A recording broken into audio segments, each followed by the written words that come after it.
Today, Christians all over the world observe Good Friday. Now, if you know anything about Good Friday, you know this is the day when Christians remember that Jesus was crucified, that Jesus was murdered. And so you're wondering, what on earth is good about Good Friday? Maybe you're one of the kids watching this and you're wondering the same thing. Why is this called Good Friday? What is good about the day when Jesus was murdered? Well, the Gospel of John is written by a guy named John, one of the four biographies of Jesus that were given in the New Testament. The Gospel of John climaxes in John chapter 11 when it tells the story of Jesus and a man called Lazarus. Now, in the Gospel of John, there's a lot of metaphors that are used to describe Jesus. He's talked about as light and life. And in John 11, it's like we have this picture of light and life just kind of overflowing in Jesus. Lazarus' family comes to Jesus distraught over a sickness that has taken Lazarus. Jesus makes his way to be with the family. Lazarus passes away, and in one of the most moving scenes in the gospel, we're told that Jesus weeps. Jesus weeps over his friend Lazarus. But then we're told that Jesus, again, because the light and life just kind of radiates from him, calls Lazarus out of the grave and resurrects him, brings him back to life. Now, you would think that for the folks who were in the city or who knew of Lazarus and his family, that they would find themselves irresistibly drawn to Jesus, that the crowds would believe. And in John 11:45, that's what we're told, that many of the Jews who had come with Mary and seen what Jesus did believed in Jesus. But that wasn't the only response to this miracle. Verse 46, we're told that some of those same folks in the crowd went to the Pharisees, the religious leaders, and told them what Jesus had done. So the chief priests and the Pharisees gathered the council and said, "What are we to do? For this man performs many signs. If we let him go on like this, everyone will believe in him, and the Romans will come and take away both our place and our nation." So the religious leaders in the area, they realize that Jesus is becoming a bit of a problem, and that if Jesus keeps doing these miraculous things, he's going to draw a lot of attention to himself. There's going to be a lot of people that flock to his movement, and that's going to draw the attention of Rome. At this time, the Jews were under Roman rule, and they were afforded certain rights and privileges to exercise their Jewish identity that other people groups weren't allowed. And so the fear is that Jesus is going to be seen as an insurrectionist, a rebel, who's gathering together a group of rebels, and that Rome would respond with force, that they would wipe the Jewish people out. But one of them, Caiaphas, who was the high priest that year, said to them, "You know nothing at all, nor do you understand that it is better for you that one man should die for the people, not that the whole nation should perish." Here, what Caiaphas says as the high priest is that the best course of action for us is to figure out how to put Jesus to death. It's as if Jesus' light and life was too much, and the darkness had to respond. The darkness had to snuff him out. And this is purely a pragmatic decision, with no regard for the ethical kind of considerations. Is this right or wrong? They say, it's better that we just put Jesus to death. We just kill Jesus. That's the solution.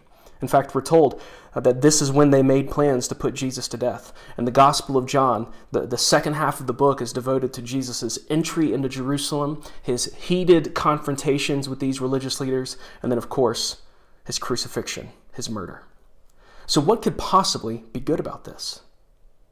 What could possibly be good about the fact that Jesus was sentenced to death from self-interested motivations, out of a pragmatic decision by a group of power-hungry rulers?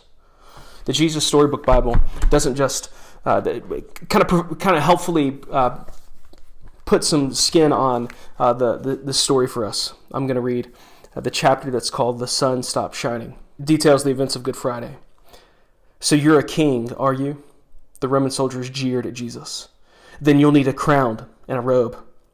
They gave Jesus a crown made out of thorns, and they put a purple robe on him and pretended to bow down to him. "Your Majesty," they said. Then they whipped him and they spat on him.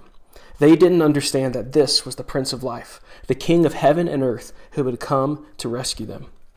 So Jesus has been arrested, and the beginning of the kind of the process that is moving towards his death has begun. And the Roman soldiers are mocking and making fun of Jesus, being mean to Jesus. The soldiers made him a sign. Again, a sign to hang on the cross to make fun of Jesus. Our King, and nailed it to a wooden cross. They walked up a hill outside the city. Jesus carried the cross on his back. Jesus had never done anything wrong, but they were going to kill him the way criminals were killed. Now, what could possibly be good about this? What we could say is that the worst thing that ever happened on Good Friday.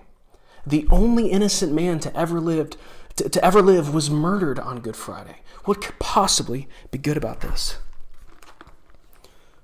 Verse 51 of John chapter 11, returning to the story. Caiaphas did not say this of his own accord, but being high priest that year, he prophesied that Jesus would die for the nation, and not for the nation only, but also to gather into one the children of God who are scattered abroad. So from that day on, they made plans to put him to death. What John tells us is that when Caiaphas spoke, when Caiaphas said, it's better that one man should die for the people than the whole nation should perish, Caiaphas was more right than he knew. Because it is better that one man should die than that the whole world should perish. What's good about Good Friday is that the Lord was behind this from the get-go. It looked like evil and sin and the darkness of the human heart was going to snuff out light and life in Jesus.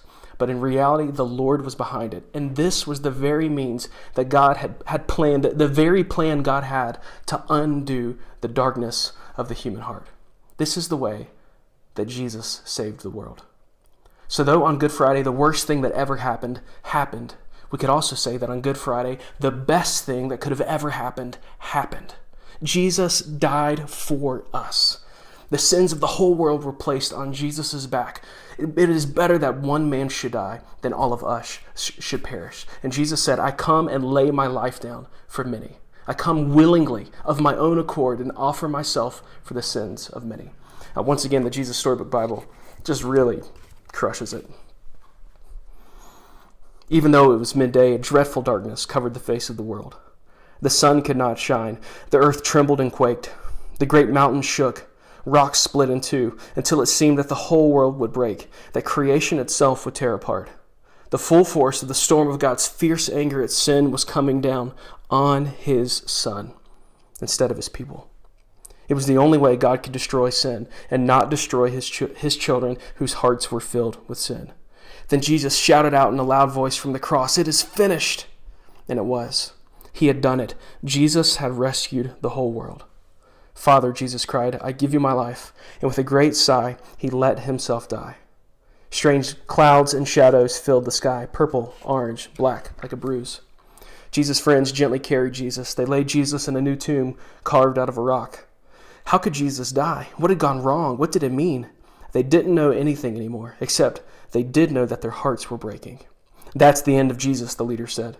But just to be sure, they sent strong soldiers to guard the tomb. They hauled a huge stone in front of the door to the tomb so that no one could get in or out. On Good Friday, the worst thing that ever happened. But on Good Friday, the best thing that could have ever happened. One man died for the sins of the many. That's why we call it Good Friday. Grace and peace to you, church. Thanks for watching.